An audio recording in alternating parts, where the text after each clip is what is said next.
Dans tout cela, c'est cet enseignement-là.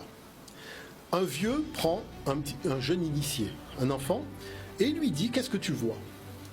Et l'enfant, il dit « Je vois des arbres, je vois des oiseaux. » Il dit « Oui, mais qu'est-ce que tu vois ?»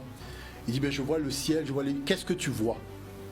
Et l'enfant, il dit « Je vois la création. » Et le vieil initié dit « D'accord. » Et il dit « Mais qui a créé la création ?»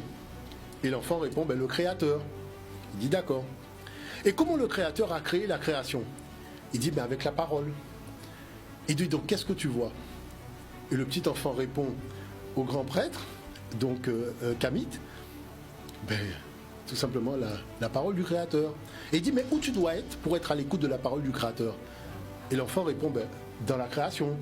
Donc il dit, viens, on va dans la forêt. Arrivé dans la forêt, il dit, quel est le premier enseignement que te donne le Créateur? Il dit, mais c'est bizarre parce que tout est vers la verticale. C'est-à-dire que ça part du sol et ça monte vers le ciel. Tout s'élève. Donc, il dit, tu vois, la première loi, c'est pouvoir à son élévation. C'est-à-dire, peu importe là où l'arbre sort dans la forêt, il peut même sortir sur un rocher, mais il va faire des racines, il va chercher la terre et il pouvoir à son élévation. Quelle est la deuxième loi? Porter des fruits. C'est-à-dire que si tu cherches les fruits de ton intelligence, tu vas remarquer que quand tu cherches les fruits d'un arbre, tu dois lever la tête.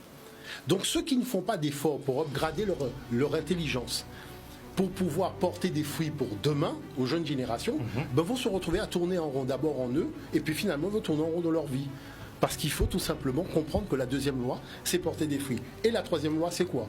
L'arbre, quand il porte des fruits pour tout le monde. Ce n'est pas des fruits qui sont cachés sous son bras.